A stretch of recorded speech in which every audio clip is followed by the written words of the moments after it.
Hey there, Professor Bond here. I just wanted to give you a quick rundown on how the memorization exercises work. The basic idea is this. I don't believe in regular testing. I don't like it for online classes. It's great in the classroom. It doesn't work so well online for a myriad of reasons, which I won't go into. So here's the good news. You don't have any tests in my class. What you do have is a memorization exercise. It looks like a test, walks like a test, but it doesn't. But it isn't a test. It's actually just an exercise to help you memorize stuff. So what happens is you go in and you're going to go into, let's go into the introductory lesson where our course introduction. All right, and you're going to open up your MEMX study guide right there. We'll download it, and boom, it's open. All right, there's your cheat sheet. Let's move it over to the side so we can use it effectively. All right, now let's go back and let's open up the memorization exercise, and I'll show you how to do this. Open the memorization exercise. Yours will open a little differently than mine did. I'm kind of the professor's point of view here, and they don't offer me a non-professor's point of view. So I do it like this. I'd have both sides open, okay? And here's your first statement. The Bible is 66 books written over the course of 1,500 years by at least 40 authors and on 3 continents, with one central theme, which is the fall and redemption of man. All right, so look over here. First question. Match the Bible fact to the correct number. The Bible was written by, when I look over here, 40 authors. It was written on 3 continents. The Bible has one central theme, written over the course of 1,500 years. Now look at my next one. The Pilgrims preferred the Geneva translation to the King James because the King James was the Bible of the Church of England. Look over here. The Bible of the Pilgrims was the Geneva translation. Let's go down. There are no differences in any of the ancient manuscripts of the Bible. Is that true or false? Let's see. The ancient manuscripts, while mostly the same, have some minor differences that do not affect any matters of faith and practice. Well, they do have differences though, so there are no differences. That's false. There are some differences. Let's do one more. The authorities of Scripture means that, well, look over here. When we refer to the authority of Scripture, we are saying that in matters of life, faith, spirituality, the Bible has the final say-so as to what is acceptable and what is not. So we look over here. The Bible has important suggestions about life and living. Well, that's true, but that's not what the authority of Scripture means. The Bible has the final say in all matters of faith and practice. That's our answer. There's a couple other choices there as well, so we click our answer. Boom. We go down to the next one. And we look over here and we just keep going along.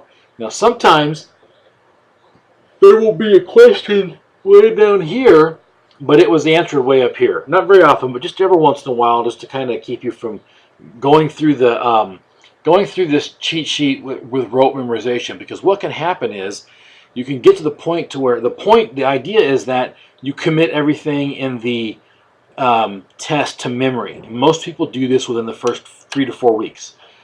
What can happen though is if I put this word for word exactly in the same exact order in every detail that's on the test, you actually, rather than memorizing the test, you will get to where you can just transfer the information from the cheat sheet to the test without thinking about it, and all you've done is train your fingers reflexively to answer questions. You haven't trained your brain. So that's why I do that. If it seems a little awkward, or if you have OCD a little bit like I do, it'll drive you nuts that it's not quite in perfect order. But trust me, it's for your own good. I'm trying to do this for you to help you out. So that's going to be it. You're going to do this whole thing, right? Now let's say you get done and you get your score, and it says, "Oh man, I got a 22%. I must have done something really wrong." Good news. You can take it 2 more times. All right? And that's the only reason why I have that, is you can take it 2 more times, is so that if you make a mistake, or if you're like some students, they look at this and they say, "You know what? I'm going to close this cheat sheet down, and I'm going to try to take it on my own without the cheat sheet one time through." So they take it and they get an 82. Wow, that's awesome. I got an 82, but I want 100 for my grade, right? Because these are 15% of your grade, I believe. That varies from class to class, and but it's essentially the same in every class. So you're like, "Oh man, I got an 82. I want 100." So you open up your cheat sheet, move it to the right, move your test to the left. Now you've got your come on. Work with me, baby.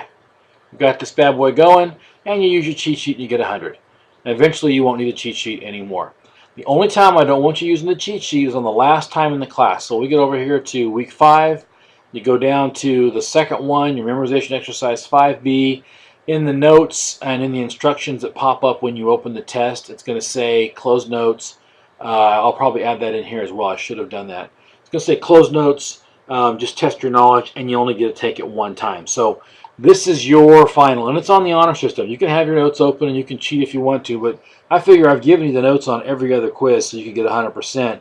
Why not go ahead and just do it honestly and test your knowledge? And this helps me get feedback because maybe I'm doing this process wrong and I need to modify it.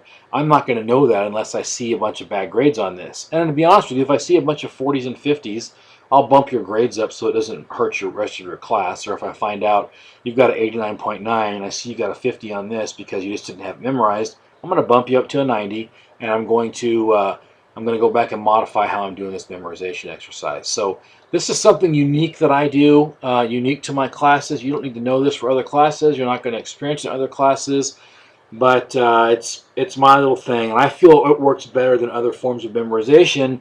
And I followed up with students a year and 2 years after they've done this. I've been doing it for about 2 years now, and I've had really good feedback as far as how they've been able to retain these things long term. So hopefully that all makes sense to you.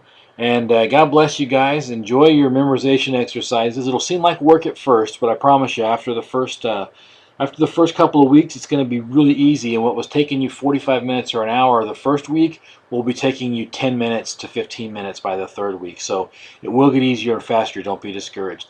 Well, God bless you, and we'll see you online.